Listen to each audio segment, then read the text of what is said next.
أما بعد فأعوذ بالله من الشيطان الرجيم بسم الله الرحمن الرحيم ويل لكل همزة لمزة الذي جمع مالا وعدده يحسب أن ماله أخلده كلا لينبذن في الحطمة وما أدراك ما الحطمة نار الله الموقدة التي تطلع على الأفئدة إنها عليهم مؤصدة في عمد ممددة صدق اللہ العظیم۔ سورہ ہمزہ کی تفسیر گزشتہ کل آپ نے سماعت کی ہے، تھوڑا سا حصہ اس کا گزرا۔ اس صورت میں اللہ پاک نے کفار مکہ کی 3 بری عادتوں کا ذکر فرمایا۔ نبی پاک صلی اللہ علیہ وسلم اسلام کی دعوت دیتے رہے، جس کی وجہ سے مکہ مکرمہ میں مسلمانوں کی تعداد میں اضافہ ہونے لگا، تو کفار مکہ حضور صلی اللہ علیہ وسلم کے پیٹھ پیچھے ان کی برائی بیان کیا کرتے تھے، غیبت کیا کرتے تھے، حالانکہ حضور میں کوئی برائی نہیں ہے، ایک ذرے کے برابر بھی حضور کے اندر ان کی ذات میں، ان کی صفات میں کوئی برائی نہیں ہے۔ ایک صحابی نے حضور صلی اللہ علیہ وسلم سے پوچھا کہ حضرت غیبت کسے کہتے ہیں؟ آپ صلی اللہ علیہ وسلم نے جواب میں ارشاد فرمایا، ذکرک اخاک بما یکرہ، اپنے بھائی کا ایسا تذکرہ کرنا کہ اگر اس بھائی کو معلوم ہو جائے تو اس کو برا لگنے لگے کہ میرے بارے میں میرے پیٹھ پیچھے ایسی بات کہی گئی ہے۔ سمجھ میں آ گئی بات؟ تو اس کو غیبت کہتے ہیں۔ صحابی نے پوچھا، یا رسول اللہ، اگر وہ برائی اس کے اندر ہو تو کیا اس کو پیٹھ پیچھے بیان کرنا درست ہے؟ آپ صلی اللہ علیہ وسلم نے فرمایا، اگر اس کے اندر برائی ہے اور تم پیٹھ پیچھے بیان کرو گے تبھی تو غیبت ہے، اگر اس میں وہ برائی نہیں ہے پھر بھی تم اس کے اندر برائی ہے بول کر کے بیان کرتے ہو تو یہ غیبت سے بڑھ کر گناہ ہے، بہتان ہے، الزام ہے۔ یہ بہتان اور الزام ہے۔ کل قیامت میں تم کو کھڑا کیا جائے گا کہ ثابت کرو دنیا میں تم نے فلاں آدمی کے اوپر جو الزام لگایا تھا، آج قیامت کے میدان میں ثابت کرو، پروو کرو، کیا ایویڈنس تھا تمہارے پاس، کیا پروف تھا تمہارے پاس کہ تم نے فلاں کے بارے میں فلاں فلاں سے فلاں فلاں وقت میں فلاں فلاں جگہ یہ بات کہی تھی، سال پروو کرو۔ اب آدمی ثابت نہیں کر پائے گا، اس کے سارے گناہ اٹھا کر اس کے سر پہ ڈال دیے جائیں گے۔ حضور صلی اللہ علیہ وسلم کے اندر کوئی برائی تھی ہی نہیں، اور یہ کفار مکہ حضور کے پیچھے حضور کی صحابہ کی برائی بیان کرتے تھے، یہ پہلی ان کی بری عادت تھی۔ نمبر 2، لمزہ۔ حضور صلی اللہ علیہ وسلم اور صحابہ سے اگر ان کی ملاقات ہو جاتی، آمنا سامنا ہو جاتا، تو نعوذ باللہ منہ پر یہ لوگ حضور کو برا بھلا کہا کرتے تھے۔ پہلے تو پیٹھ پیچھے بولتے تھے، کبھی ملاقات ہو گئی، راستے میں آمنا سامنا ہو گیا تو حضور کے منہ پر، صحابہ کے منہ پر بالکل ڈائریکٹ برا بھلا کہا کرتے تھے، طعنہ دیا کرتے تھے کہ آپ ایسے ہیں ویسے ہیں، ایسا کرتے ہیں ویسا کرتے ہیں۔ یہ دوسری ان کے اندر خرابی ہے۔ اور تیسری خرابی کیا ہے؟ الذی جمع مالا وعددا۔ ان کافروں میں پائی جانے والی تیسری خرابی کیا تھی؟ مال کو جمایا کرتے تھے، جمع کر کے شمار کیا کرتے تھے۔ پیسے جمع بھی کر رہے ہیں، نیک کام میں کہیں خرچ نہیں کرتے، یتیموں پر، بیوہ پر، غریب پر، ضرورت کی جگہ، اچھائی کی جگہ پیسے استعمال نہیں کرتے تھے، جمع کرتے ہیں اور گنتے رہتے ہیں کتنا ہوا، کل 2 لاکھ تھے، آج 2,01,000 روپیہ ہوا کہ نہیں، 2 روپیہ ہوا کہ نہیں، گنتے رہتے ہیں بس۔ یعنی ان کے اندر پائی جانے والی جو برائی ہے بخل، اس کو اللہ تعالی یہاں بیان فرمانا چاہتا ہے۔ اگر کوئی آدمی پیسہ کماتا ہے، روزانہ گن کر کے رکھتا ہے، روزانہ اکاؤنٹ میں بیلنس چیک کرتا ہے، ساتھ میں سال میں زکوٰۃ بھی دیتا ہے، قربانی بھی دیتا ہے، صدقہ فطر بھی دیتا ہے، اس کے اوپر حج فرض ہے تو حج بھی کرتا ہے، اس کے علاوہ مساجد میں، مدارس میں، غربا، یتیم، بیوہ اور رشتہ داروں میں جو محتاج ہیں، پڑوسیوں میں جو ضرورت مند ہیں، ان پر بھی ضرورت کے حساب سے خرچ کرتا ہے، اس کے بارے میں یہاں نہیں ہے۔ جو آدمی خرچ کیے بغیر جہاں خرچ کرنا چاہیے وہاں خرچ کیے بغیر پیسہ جمع کرتا رہتا، گنتا رہتا، وہ لوگ اس آیت میں شامل ہیں۔ تو کفار کی ایک برائی کیا؟ پیسہ جو ہے جمع کیا کرتے تھے اور گنا کرتے تھے روزانہ، اور کیا سمجھتے تھے؟ یحسب ان مالہ اخلدا۔ ان کا گمان یہ تھا کہ اس مال کی وجہ سے وہ دنیا میں ہمیشہ رہیں گے، پاور میں رہیں گے، صحت میں رہیں گے، ان کا دبدبہ رہے گا، یا ہمیشہ زندہ ہی رہیں گے۔ یعنی ان کے پاس اتنا پیسہ ہے کہ اس کے ذریعے وہ ہمیشہ زندہ رہیں گے، یہ ان کا گمان تھا۔ ایسا وہ کام کرتے تھے، ایسا وہ کام کرتے تھے جیسا کہ دیکھنے والے کو لگے کہ یہ شاید مرنا نہیں چاہتا، ہمیشہ یہیں رہنا چاہتا، ہمیشہ یہیں رہنا چاہتا۔ تو اللہ تبارک و تعالیٰ نے ان کے اندر پائی جانے والی تینوں برائیوں کا ذکر کیا۔ ایک تو کیا؟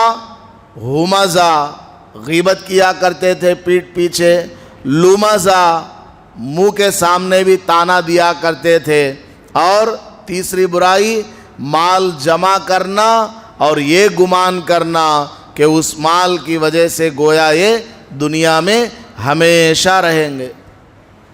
اللہ پاک فرماتا ہے کلا، بالکل ایسا نہیں ہوگا، بالکل تم جو خیال کرتے ہو ایسا نہیں ہوگا۔ لَيُنبَذَنَّ فِي الْحُطَمَةِ، تم کو حطمہ نامی آگ میں ڈالا جائے گا، ایسی آگ جو کہ جسم کو جلا کر کے چورا چورا کر دینے والی ہے، حطمہ۔ پھر اللہ پاک فرماتا ہے وَمَا أَدْرَاكَ مَا الْحُطَمَةُ، اے محمد صلی اللہ علیہ وسلم کیا آپ کو معلوم ہے حطمہ کیسی آگ ہے؟ فرمایا نار اللہ الموقدہ، یہ جو حطمہ ہے وہ آگ ہے جس کو اللہ تبارک و تعالی جلائے گا قیامت میں، جہنم میں۔ دنیا کے اندر 3 طرح کی آگ ہے۔ نمبر 1 جو ہم چولہے میں جلاتے ہیں، چاہے کسی بھی طرح سے آگ پیدا ہو، وہ آگ دنیا کی آگ۔ نمبر 2 سورج کی آگ، سورج کی گرمی۔ اور نمبر 3 انسان کے جسم کے اندر کی گرمی۔ انسان کے باڈی کے اندر بھی گرمی ہوتی ہے، جس کی وجہ سے آدمی جب بخار آتا ہے تو دیکھیے کتنی گرمی ہوتی ہے۔ بخار نہ بھی ہو، انسان کے اندر بلڈ پریشر کے ذریعے کچھ نہ کچھ گرمی رہتی ہے۔ تو دنیا کے اندر 3 طرح کی گرمی ہے، 3 طرح کی آگ ہے۔ ایک چوتھی آگ اس میں اللہ نے بیان فرمایا کہ جہنم کے اندر جو آگ ہے وہ کون سی ہے؟ اللہ کی سلگائی ہوئی آگ ہے۔ عام آدمی سلگاتا ہے معمولی سی آگ، اللہ تعالیٰ نے اس کو سلگایا ہے جہنم میں۔ اور وہ آگ کیسی؟ التی تطلع علی الافئدہ، وہ ایسی آگ ہے جو دلوں کے اندر تک گھسنے والی ہے۔ اب آپ سوچ رہے ہوں گے دنیا کی آگ بھی دل تک گھستی ہے نہیں گھستی ہے؟ ایک گھر میں آگ لگ گئی، 2 آدمی اس میں تھے، تو پورا جسم جلے گا اور اندر دل بھی جلے گا۔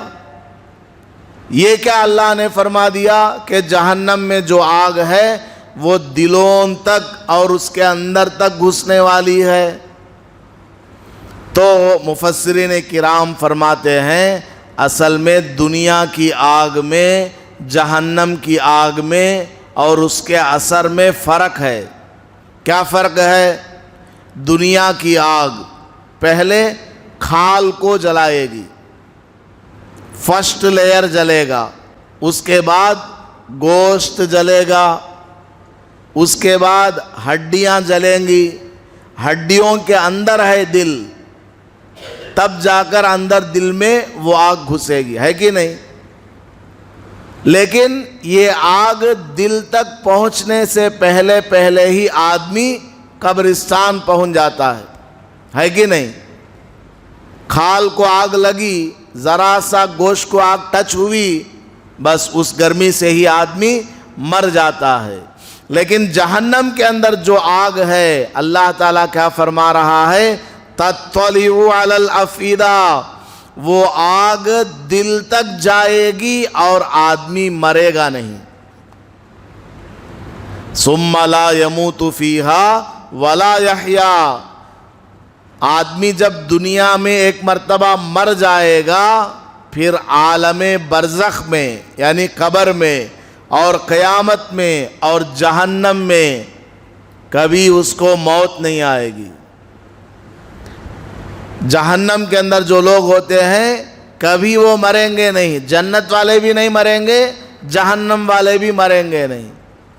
جہنم والے زندہ رہیں گے اور آگ کی جلن ان کو محسوس ہوتی رہے گی، اس کا بھڑکاؤ جسم کے اندر، اس کی تپش، اس کی گرمی۔ اب اندازہ لگائیے، صرف ہمارے چمڑے کو آگ لگتی ہے، آدمی پریشان ہو جاتا ہے، جھٹک لیتا ہے ہاتھ۔ ایک ماچس کی تلی لگی یا سگریٹ کسی نے پکڑ کر مذاق میں ایسے لگا دیا، ذرا سا ایک سیکنڈ کے لیے باڈی کو ٹچ ہوا تو آدمی ہاتھ جھٹک لیتا ہے۔ وہاں جہنم کے اندر آگ پہلے چمڑے کو جلائے گی، پھر گوشت کو، پھر ہڈیوں کو، پھر دل کو بھی جلائے گی، اور آدمی زندہ رہے گا۔ بتائیے کس قدر تکلیف ہوگی، کس قدر آدمی کو وہاں تکلیف ہوگی۔ اللہ تعالی ہمیں حفاظت فرمائے۔ تو اللہ پاک فرماتا ہے وہ ایسی آگ ہے جو دلوں کو لپیٹ لینے والی ہے۔ التی تطلع علی الافئدہ انہا علیہم مؤصدہ۔ ہمارے جسم کے اندر اگر گرمی آ جائے، بخار ہو جائے، تو بخار دھیرے دھیرے، بخار کی گرمی ہمارے باڈی کے اندر جو مسامات ہیں، یعنی باریک باریک سوراخ ہیں، سیلز ہیں، اس میں سے بخار کی گرمی باہر نکل جاتی ہے۔ لیکن جہنم کے اندر آگ میں ڈالا جائے گا تو یہ آگ باہر نکلنے والی نہیں، بلکہ بند کر دی جائے گی۔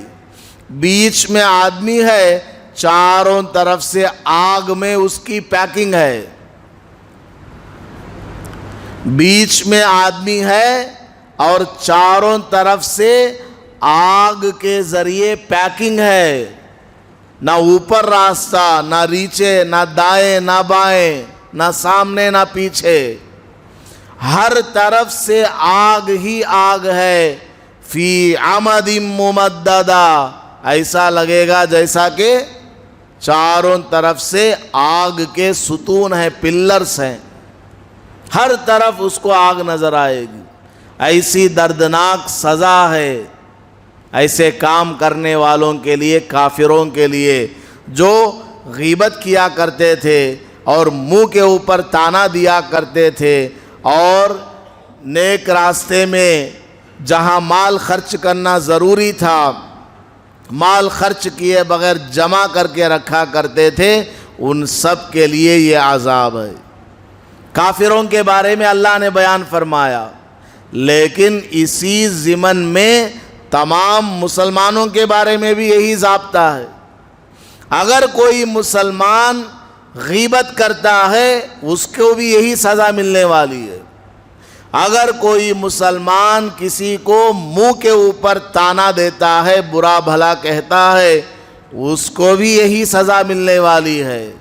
اگر کوئی مسلمان زکوٰۃ دیے بغیر، صدقہ خیرات کیے بغیر، ضرورت کی جگہوں میں مال خرچ کیے بغیر بخیل بن کر رہتا ہے، پیسہ جمع کر کے رکھا رہتا ہے، اس کی سزا بھی یہی ہے کہ اس کو حطامہ نامی آگ میں ڈالا جائے گا، اور وہاں آگ ایسا جلائے گی اس کو کہ اس کے دل تک آگ پہنچ جائے گی۔ آدمی مرے گا نہیں، سزا اس کو ملتی رہے گی، وہ گرمی، وہ تپش میں آدمی تڑپتا رہے گا۔ اس لیے ہمیں چاہیے کہ ہم اپنے کانوں کا اور زبان کا خیال کریں، کسی کی غیبت نہ کریں، کسی کی برائی نہ کریں، اور کوئی برائی کر رہا ہو تو اس کو نہ سنیں، منع کر دیں کہ بھائی مجھے نہیں سننا ہے۔ اور اسی طریقے سے آپ کو اللہ نے مال دیا ہوا ہے، اگر آپ کے اوپر زکوٰۃ فرض ہے، زکوٰۃ دیں، صدقہ فطر فرض ہے، صدقہ فطر ادا کریں، سال میں ایک مرتبہ قربانی آپ کے اوپر واجب ہے، قربانی ادا کریں، اور زندگی میں ایک مرتبہ حج فرض ہے، اس کو ادا کریں، ماں کے اوپر مال خرچ کریں، باپ کے اوپر خرچ کریں، ان کا جو حق ہے اسے ادا کریں، بچوں کے اوپر، بیوی کے اوپر، بہن کے اوپر، بھائی کے اوپر، پڑوسیوں کے اوپر، مساجد میں، مدارس میں، جہاں جیسی ضرورت ہو اس حساب سے آپ اپنا مال خرچ کریں، پورا نہیں خرچ کرنا۔ اللہ تعالیٰ نے قرآن کریم میں بیان فرمایا ہے، اللہ تعالیٰ نے 15ویں پارے میں بیان فرمایا ہے، وَلَا تَبْسُطْ يَدَكَ كُلَّ الْبَسْطِ فَتَقْعُدَ مَلُومًا مَحْسُورًا۔ تم بالکل ہاتھ کھول کر کے پیسے خرچ نہ کیا کرو کہ بالکل جیب خالی ہو جائے اور کنگال ہو کر کے بیٹھ جاؤ، ایسا بھی نہیں۔ ضرورت کی جگہ، ضرورت کی حد تک مال خرچ کرنا ہے۔ اور جو فرض ہے واجب ہے وہ تو دینا ضروری ہے، اس کے علاوہ اللہ تعالیٰ بول رہا ہے جو فرض واجب ہے، جیسے مسجد ہے، ہم کیا سمجھتے ہیں؟ ہم لوگوں کا خیال کیا؟ صرف زکوٰۃ دینا فرض ہے، قربانی کرنا ضروری ہے، واجب، فطرہ دینا واجب ہے، ہم اتنا ہی سمجھتے ہیں۔ نہیں، یہ آپ کی مسجد ہے، آپ یہاں نماز پڑھنے آتے ہیں، آپ کے لیے بجلی ہے، پنکھا ہے، امام صاحب ہے، مؤذن صاحب ہے، مائک ہے، پانی ہے، صفائی ہے، تمام چیزوں کا انتظام ہے۔ تو آپ اس محلے میں رہتے ہیں، آپ کے اوپر لازم ہے کہ آپ ماہانہ اپنی طرف سے جتنا ہو سکے اتنا دیں، جتنا ہو سکے آپ ماہانہ 100 روپیہ ایک آدمی، ایک گھر کی طرف سے ماہانہ 100 روپیہ، سال میں 1200 روپیہ۔ اگر ہر گھر کا آدمی ماہانہ 100 روپیہ مسجد میں لا کر دینے لگے تو مسجد والوں کو کہیں جانے کی ضرورت نہیں پڑتی۔ تو ہر مسجد میں یہ انتظام ہونا چاہیے کہ اس مسجد سے تعلق رکھنے والے جتنے بھی ہیں ان کو کیا کرنا؟ ہر مہینہ 100 روپیہ مسجد میں دے دینا۔ کون سی مصیبت ہے؟ 100 روپیہ دیتے ہیں کیا؟ نہیں دیتے۔ 100 روپے دیے تو 100 باتیں کر دیں۔ آج موقع مل گیا سن لو، پھر کبھی مجھے بولنے موقع نہیں ملتا۔ سب سنو، آج مجھے موقع مل گیا ہے، ایک بات بولتا ہوں، بعد میں بولتا ہوں تو اچھا نہیں لگتا اور مجھے ڈانٹ بھی سننی پڑتی ہے، ابھی کوئی بولے گا نہیں۔ بعض لوگ کیا کرتے ہیں، 500 روپیہ لا کر دیتے ہیں اور بولتے ہیں حضرت جمعہ میں اعلان کرو۔ مفتی شاہجہان 500 روپیہ دیا ہے، کسی کا نام کہیں بولنا، میرا نام ہی بول لیتا ہوں۔ مفتی شاہجہان 500 روپیہ دیا ہے، اس کے واسطے دعا کرو۔ یہ کیا ہے؟ بالکل غلط ہے، بالکل غلط طریقہ ہے۔ آپ کیا دنیا والوں کو دکھانا چاہتے ہیں پیسہ دے کر کے؟ ضرورت نہیں ہے، اللہ تعالیٰ کو آپ دکھاؤ۔ 500 روپیہ آپ نے دیا، وہاں ہنڈی میں ڈال دو، یا ہمیں دیا ہے ٹھیک ہے دے دو، لیکن باضابطہ نام اعلان کرانا دعا کے لیے بالکل غلط ہے، ریاکاری ہے، دکھلاوا ہے۔ آپ نے 500 روپیہ دیا، 1 روپیے کا ثواب بھی آپ کو نہیں ملے گا۔ لوگ کیا بولتے ہیں؟ نہیں حضرت ہماری نیت بالکل صاف ہے۔ بھائی تمہاری نیت تم جانو، ہمیں کیا پتا؟ ہم نے آپ کو ضابطہ بتا دیا ہے۔ ہاں یہ بولو کہ حضرت 500 روپیہ مسجد کے لیے میرا نام نہیں لیے سکا، دعا کرو، یہ ٹھیک ہے۔ نام نہیں لیے بغیر دعا کراؤ، یہ ٹھیک ہے۔ سمجھ میں آ گئی بات؟ تو جو لوگ مسجدوں میں آ کر کے 500 روپیہ دے کر یا 50,000 روپیہ دے کر ان کے نام کے ساتھ اعلان کرواتے ہیں، بالکل جائز نہیں ہے۔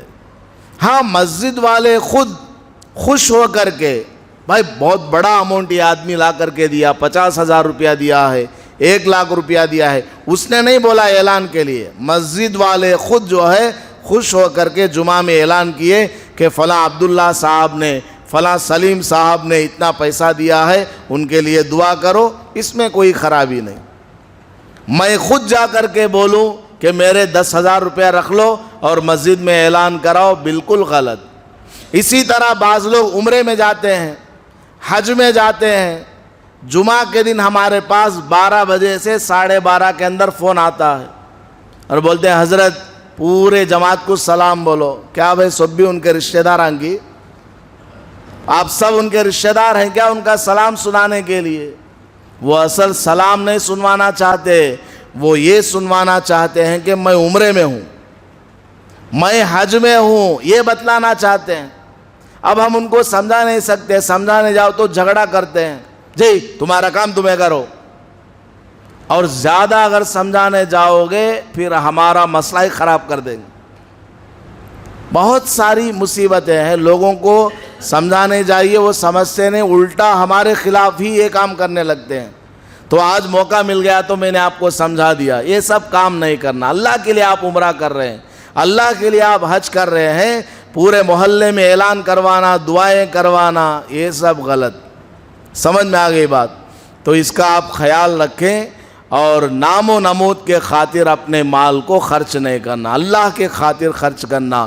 ہاں کبھی ضرورت پڑ جاتی ہے کہ آدمی بول کر کے چندہ لکھوائے، وہ بھی بتا دیتا ہوں۔ مثال کے طور پر مسجد میں ایک بڑا کام آ گیا، 2 لاکھ روپے کی ایمرجنسی ضرورت ہے، مان لیجئے 2 لاکھ روپے ایمرجنسی ضرورت ہے، جمعہ میں اعلان ہو رہا ہے، بھائی مسجد میں ایمرجنسی 2 لاکھ روپے کی ضرورت ہے، کون کون کتنا دیں گے؟ ایک آدمی اٹھ کر کے کھڑا ہوا، میری طرف سے 50,000، کوئی غلط نہیں، کیونکہ اس میں کیا ہے، دوسروں کو شوق دلانا ہے۔ اس نے 50 لکھایا، اس سے بڑا مالدار ہوگا، وہ کہے گا چلو میری طرف سے بھی 50 یا 60,000 روپیہ، سمجھ میں آ گئی بات؟ تو اس طرح بعض مرتبہ کبھی کبھی موقع آتا ہے، اس میں بول کر کے لکھوانا پڑتا ہے، اس کا مقصد دوسرا ہوتا ہے، اس لیے دونوں کو ملانا نہیں چاہیے۔ ہم لوگ جو ہے مجبور ہوتے ہیں، جو بھی آ کر کے دیتا ہے اعلان کر دیتے ہیں۔ اسی طرح رمضان میں افطار کی دعوتیں، لوگ آ کر کے پیپر دے کے جاتے ہیں، حضرت اعلان کرو افطار کی دعوت ہے۔ اب وہ حرام کمائی سے دعوت دے رہا ہے یا کسی مقصد سے دعوت دے رہا ہے، نہیں معلوم، ہمیں نہیں معلوم۔ ہم اگر اس کے پیچھے پڑیں گے تو اس میں بھی مصیبت ہے۔ ہمارا کام کیا، اعلان کر دینا آج فلاں جگہ افطار کی دعوت ہے، آج فلاں صاحب نے، کوئی پرٹیکولر پرسن نے افطار کی دعوت کی ہے، ہم اعلان کر دیتے ہیں، مجبوری ہے ہماری۔ اب آپ لوگوں کی ذمہ داری ہے، آپ جہاں دعوت کھانے جا رہے ہیں آپ خود معلوم کرو کہ وہاں کھانا ٹھیک ہے یا نہیں، اس کی کمائی صحیح ہے یا نہیں ہے، سمجھ میں آ گئی بات؟ تو مسجدوں میں بہت ساری چیزوں کو دیکھنا پڑتا ہے اور کرنا پڑتا ہے۔ اللہ تعالی ہمیں کفار مکہ کی ان 3 برائیوں سے بچائے اور جہنم میں جانے سے ہماری حفاظت فرمائے۔ آمین۔ وآخر دعوانا الحمدللہ رب العالمین۔